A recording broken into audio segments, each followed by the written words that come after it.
Maraming salamat po sa pagdalo sa podcast namin. Ang podcast kung saan tatalakayin natin ang kakaibang usapan tungkol sa mga sensitibong paksa. Kami po ang inyong host. Ako po si Erica Vera Cabidog. Ako naman po si Roxanne Ansus. At ako naman si Nico Lumbera. At kasama natin ngayon ang isang espesyal na bisita para pag-usapan ang euthanasia. So, bago tayo mag-dive in, gusto natin muna magkaroon ng kaunting ideya tungkol sa euthanasia. Alam natin na ito ay isang komplikadong usapan at delikado sa damdamin ng marami. Kaya naman, ang layunin natin ngayon ay magbigay daan sa iba't ibang pananaw at magbigay linaw sa iba't ibang bahagi ng usapin ito. So, maraming salamat po sa pag-join sa amin ngayon. Pwede ka po ba magpakilala sa ating mga tagapakinig? Ako nga pala si Sergio Olaes na isang mabuting ama na Cedric Olaes. Hey! Na taga San Antonio Dos na isang ulirang tricycle driver lamang para sa aking hanap buhay.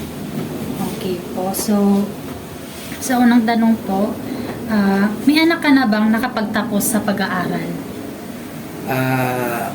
Meron ako yung panganay ko na nasa Taiwan na nag-aaral siya ng HRM sa KABSU sa pinapasukan nyo at napagtapos ko siya ng HRM dahil na rin sa pagtatrabaho ko sa EPSA ng 20 years naitaguyod ko yung anak ko, yung panganay ko na nakapagtapos.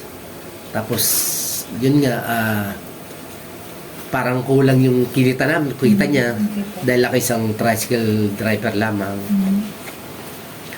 Pinilit kong nagtrabaho ko, pinilit kong mapag-resign at mabayaran upang mabigyan ng papuntang makapag-abroad yung panganay ko.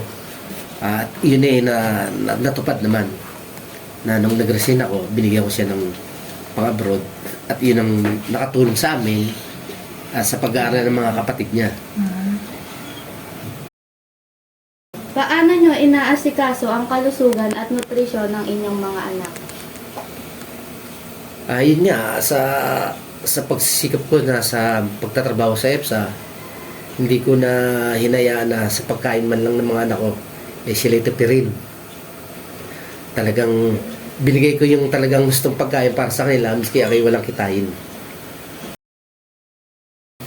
Paano nyo inasikaso ang pagkakaroon ng balanse sa pagitan ng pagiging magulang at pag-aalaga sa inyong sarili? Sa panahon na yan, nung ang ako'y nagtatrabaho, para ko mabalase yung sa anak ko at Yung kalusugan at sa pagtatrabaho. Nung nasa EPSA na ako, nung nagtatrabaho na ako, pinilit kong kumita ng malaki para sa kalusugan. Pinag-resign ko ang asawa ko para siyang tumingin sa mga anak ko. Para matingnan niya yung pag-uugali o kalusugan nila. At ako'y habang ako'y nagtatrabaho. Okay po. Pang-apat po na katanungan, ano ang hamon na inyong nalampasan bilang isang magulang at paano ninyo ito nalampasan? Napakahirap, mahirap ipaliwanag, pero yung sa akin talagang iginugol ko yung panahon ko para lang buhayin sila. Ginugol ko talagang hard work. Hindi ko na inisip na sarili ko ay maging mayaman no. Sa akin, yung kumita lang ako at sapat na para lang maibuhay ko sa pamilya ko. Sapat na sa akin yun, pati sa kanya ng mga pag-aaral nila. So, ngayon naman po, narinig nyo na po ba ang salitang euthanasia? Oo, yung euthanasia, yung baga isang buhay ng tao, ay isang buhay na hindi mo na kayang duktungan. Yung euthanasia, na baga hanggang doon na lang ang buhay niya at wala ka na magagawa sa kanya. Baga sa aking mga anak o ako yung anak na nagkasakit ng gano'n ng aking magulang, bali hahayaan ko na rin, bibigyan ko na rin siya, nakakausapin ko siya na, ma, kung hanggang dyan na lang ang buhay mo at hindi na ka talaga kayang gamutin, mamahinga ka na lang. Kaysa sa mapahirapan. Kasi mapahirapan mo pa ang mga yung iiwan. Dahil sa iba't ibang opinyon tungkol sa euthanasia, pwede mo bang ibahagi ang iyong personal na pananaw dito? Bagas yung nangyari. Okay. Opo. Hindi, yun nga, sasabihin ko, yung mga pinagdaanan ko, ako isang anak ng isang nanay ko, na naranasan ko yung nangyari na sinasa Tunisia, na nangyari sa aking magulang. Mahirap din kasi. Mahirap talaga para sa anak yun. Kasi masakit mawala ng isang magulang. Diba? Opo. Dahil sa isang sakit na gano'n. Hindi mo no dapat din pigilin o yung nararamdaman niya dahil darating at darating yun sa buhay ng tao. Hayaan mo lang siya mamahinga para at least mapayapa na rin ang mga anak. Kasi doon din naman nakahantong. Doon din naman nahantong yun Hindi mo dapat pigilan yun. Kasi darating at darating sa buhay natin yun. Una-una lang yan. Kaya habang nandyan pa sila, Oo, andyan mo sila. Mahalin natin sila. Mhm. Yan nga yun yung magulang. Yung sinasabi natin sa anak na ang magulang habang buhay yan. Mahalin mo. Pasensya na po, pasensya. Siyempre. Bale, kung pwede pong matanong, ilang taon na po siya bago Edad siya.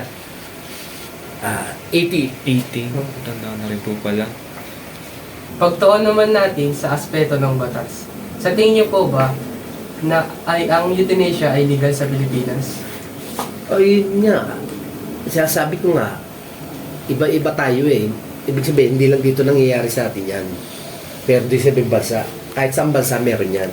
Iba-iba nga lang yung mga sinasabi nila kung paano sakit o ano. Pero bawat bansa yan, meron din yan. Nakakaranas din sila ng ganyan. May sakit din ganyan. Yung sinasabi. Ano po sa tingin ninyo ang nagiging epekto nitong usapin na ito sa mga iba't ibang society sa mundo? Sa tingin niyo po, ano po yung mga, parang, tawag dito, nafe-feel nila tungkol sa mga naririnig nila tungkol sa euthanasia sa iba't ibang society? Hindi nga, masakit yun. Masakit sa pamilya yun yung sakit na ganun. Masakit talaga sa pamilya yun. Yung maranasan mo, abutan mo, ang magulang mo na naghihirap para maranasan yung sakit na yun. Kasi Masakit ikaw pa yan. po yung magde-decide kung Ikaw pa rin, pamilya nyo pa rin yung mag-decide para yung maduktungan yung buhay ng magulang mo.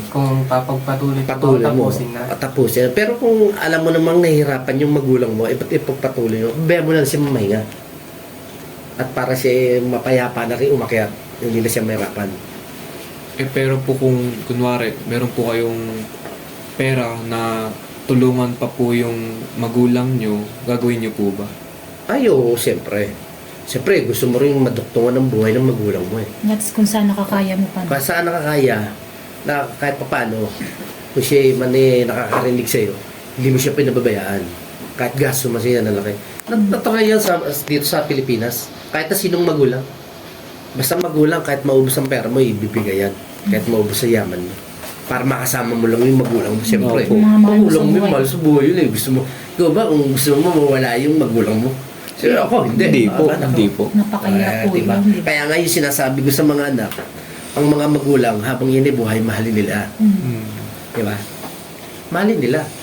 Kasi pag nawala yan, dyan mo malalaman yan diba? Habang buhay yan, paggamot mo, bigyan mo ng ng kung ano gusto nila. Kasi habang yun may edad yan, may tumatakbo yung edad yan, dyan mo lang siya makakasama. Opo. Pero pag nawala yan, baka pagdating na araw, pag nawala, imiyak ka. At diba? Kaya habang yan malakas pa, kung may pera ka din lang, kung ikaw yan ipabayaan mo, bigyan mo ng pera, bigyan mo ng saya, diba? Kasi otas na mawala yan, diyan ka magsisisi. Diba? Bago iiyak ka pag namatay. Doon mo lang mo marirealize. Doon mo ma-realize siya, mahirap pala mawala ng ama, Opo. magulang. Diba? Hirap yun. Nasa ulit talaga pagsisisi Nasa po. uli magsisi. Kaya yung ibang yung ibang magulang, yung ibang anak, nakikita mo iba-iba talaga eh. Meron iba nagpapabaya. Opo. Di ba? Yun Hindi nila realize. Mahirap pa walang maging ama, di ba? Opo. Oras na kagipitas, tawagin mo sila. Di ba? Napakahirap noon. Kaya nga sabi ko sa kanila, sige, habang tayo mapag-aaral sa inyo, mag-aaral kayo. Habang may pag-aaral, may pera. Kasi ang mga kapatid mo, hindi mo kayang hingin niya ng parang tulong sa pamilya mo. May kanya-kanyang pamilya yan eh. Kahit kapatid mo, pag yan hiningi mo ng tulong, hindi ka tutulungan yan. Matulungan ka konti lang. Kasi may pamilya sila. Sariling pamilya. May sariling pamilya, ang unahin ka, may pamilya yon. Kaya nga sabi ko sa anak ko, habang sila ganyan, walang ibang tutulong sa inyo kung hindi kayo rin magkakapatid. Totoo yan. Tayo magkakapatid na magtutulungan. Hindi ka sa mga kapatid ko, tiyuhin mo, pisan mo. Kayo magtataguyod. Kaya sabi ko sa kanila, habang kami ng buhay, tulungan kayo. Hindi yung isa iiwan nyo sa baba. Magtulungan kayo kung sino meron, tulong. Para mga kayo pareho. Diba? Mahirap yung pag nawala na kami tapos sabihin nila magsasari-sarili sila. Napakahirap nun. Kailangan magtulungan kayo mag-angat sa sarili nyo. Walang tutulong na ibang tao kundi kayo. Totoo yun. Walang ibang tao, kahit kapatid mo, hindi ka kayang tulungan. Ano po? Isang katanungan po. Pag dumating, except po yung sa yung sa nangyari sa lola niyo po. Kung dumating ulit po yung panahon na mamimili ka kung gusto mo na lang ba pumanaw o mawala ng isang mahal sa buhay or ipaglalaban mo ba siya para para Para mas tumagal pa yung pag-isama. Hindi, yan, mahirap paliwanag yan. Kasi dadating at darating yan eh. Hindi mo masasabi kung ano sakit ang magdadapo sa'yo. Hindi mo alam kung Kahit ako hanggang kailan ka. Kahit po ako tutol sa ganun. Oo, tutol ka. Hindi pare-pares nga eh. Hindi mo masasabi ang buhay mo kasi hindi nyo alam, baka paglabas nyo may ma-aksidente sa inyo. Oh. Kapag oras na Pag po. oras mo. Oras yan, hindi mo masasabi ang buhay ng tao. Kahit ikaw ay lumabas lang dyan, baka paglabas mo, matumba ka dyan. Oh. Hindi mo masasabi yan ang buhay ng tao. Hindi kayo masasabi. Hindi ka pwede makapag-decide Hindi para ka sa pwede. buhay nila. Hindi pwede. Walang taong nag-decide na para mo nang pinatayan. Pag dinicide mo, mamatay ka. Sabi ko, kung lumabas ka, mamamatay ka. Oo. Hanggang doon na talaga yun. Oo. Wala makapagsabi ng buhay kung hanggang kailan. Oo. Wala makapagsabi. Kaya nga lang, ang dapat talaga, mag-ingat ka. So ano po yung cause of death niya? Ang cause of death ng magulang ko ay nauwi siya sa pulmonya. Saan po namatay? Sa hospital or bahay na po? Bali, sa bahay na siya namatay na po. That time po? Kasi that time na dinala namin sa hospital yung nanay ko, doon kami na. Kasi, siyempre, yung magulang mo, sabi ng kapatid ko, hindi na nga raw mahinga, kailangan natin na sa hospital.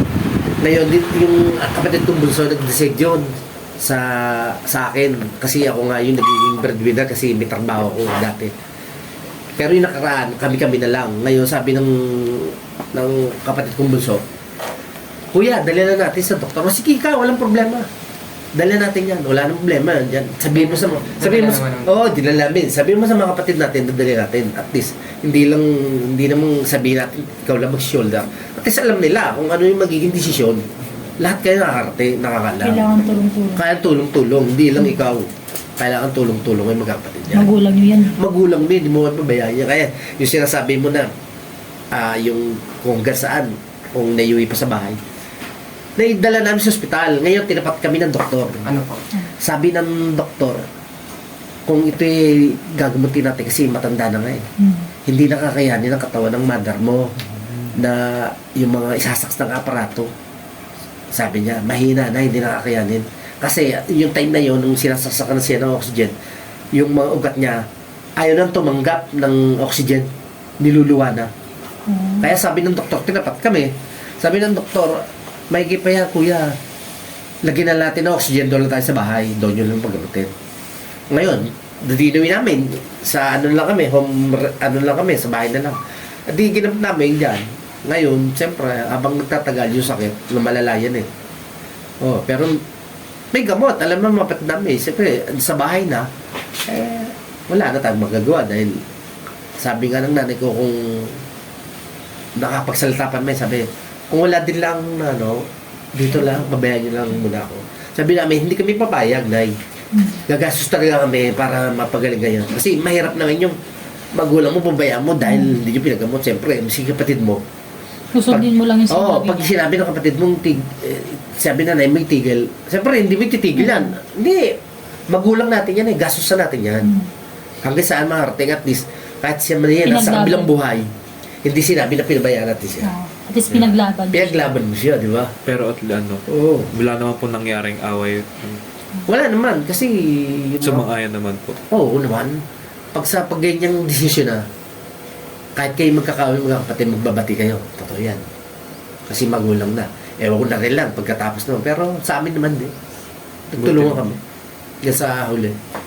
Doon magulang. Pero if ever po na mangyari uli, or Huwag mangyari naman uli, po. wag naman po sana na maipit po kayo sa sitwasyon na pipili po uli kayo na patagalin or hayaan na lang. Ay, hindi. So, kung sa akin yun, sa desisyon ko, ha? Okay. Kung sa desisyon Like ko, kunyari wala po kayong pera nun. Oo. Tas, ay, hindi. Kahit pa paano, gagawa natin ng paraan yan. May paraan yan. Pag ano, may paraan yan. Tingnan mo, yung mga ibang sa ospital, eh. Siyempre, pag nagdadala sa ospital, nagdadala. Nagagawa ng paraan yan basta ang magulang mo ang nagkasakit. Totoo yan. Nagagawa mo ng paraan basta masurvive lang yung buhay niya. Kahit hindi magulang. Kahit hindi mo, kahit ano, basta Kahit anak mo po. anak mo lang, Kahit basta pamilya mo. pamilya mo, kaya mo dali sa doktor yan. Ako po, palagi po akong labas-pasok sa ospital. Oh, yun nga, di ba? Kahit, Buti na hindi ka kahit na sino naman eh, kahit yung, bawa ikaw dadali sa ospital, kahit walang pera, dadaling ka eh. Madali na yung pag doon, na-survive ka na, nabigyan ka ng first aid. Yung pera, madaling hanapin yan. yung buhay. Yung buhay, di mo kaya kabulin yan. Hindi mo kaya nabalik yun. Di mo kaya ibalik yan. Walang katumbas. Kaya yan, kahit sa ospital, Hindi ka duduktungan ng nabibigyan. buhay mo. Hindi mo naiintindi pag nandoon na, mother ko, dadaling ko ron. Hindi ko muna iintindihin yung gastos. Basta ang importante ron, masurvive mo yung buhay ng magulang mo. Yung pera, sa kanila pag-uusapan yan. Pag ang mother mo maigi na. Di ba? Nakafocus ka sa life. Nakapokus ka muna sa buhay niya, sa life ng magulang mo. Hindi yung pera. Pera madaling hanapin yan. O, di ba? Maraming nadudoktor na, ano? Oh. Walang pera, nadadala sa doktor. Kayong tatlo, kung nasa sitwasyon kayo ng euthanasia, ano sa tingin ninyo ang gagawin ninyo? Depende po sa sitwasyon kasi hindi naman po ako nasa posisyon para mag-decide ng buhay ng isang tao. Para sa akin po, gusto ko po malaman yung desisyon ng tao na yun kung saan niya ba gusto itigil yung buhay niya, kung kailan niya gusto itigil yung buhay niya. Kasi po, para sa akin po, parang feeling ko pag ako yung magdesisyon, dala-dala ko yung konsensya ko habang buhay na yun. Kasi feeling ko ako yung naging rason para mapatigil yung buhay niya. Ganun po. Para sa akin naman, depende po dahil kung hindi na talaga kaya ng mahal ko sa buhay, ay hahayaan ko na itong mamahinga. Kaysa makita kong nahihirapan sila. Hindi naman natin masasabi na mangyayari sa atin ang euthanasia dahil nakadepende din naman ito sa tao. Siyempre, kung ako yung nandun sa kalagayan na yon, siyempre magkakadilema na ako na kung ano ba yung ikabubuti ng mahal ko sa buhay or kailangan pa bang ipagpatuloy yun. Siyempre, pipiliin ko pa rin na ipagpatuloy kung ano yung dapat. Siyempre, napamahal na sa atin yung mga parents natin and hindi naman natin hawak yung mga buhay nila. Kaya, hanggang kaya mo, pagpatuloy mo lang. Huwag kang susuko. Kaya mo yan. Bago tayo matapos, mga tagapakinig, siguruhing makinig sa ating susunod na episode kung saan magpapatuloy tayo sa talakay sa mga challenging ng mga usapin. Kung mayroon kayong naisisuggest para sa mga susunod na episode, huwag mag-atubiling magbigay ng feedback. Ito ang inyong tagapaglingkod. Ako si Nico Lumbera Ako naman si Roxanne Ansus. At ako naman po si Erica Vera Cabidog. ng Sinigang Podcast. Tandaan, ang maayos ng usapan ay maaaring magdulot ng mas mainam na pag-unawa. Hanggang sa muli, paalam!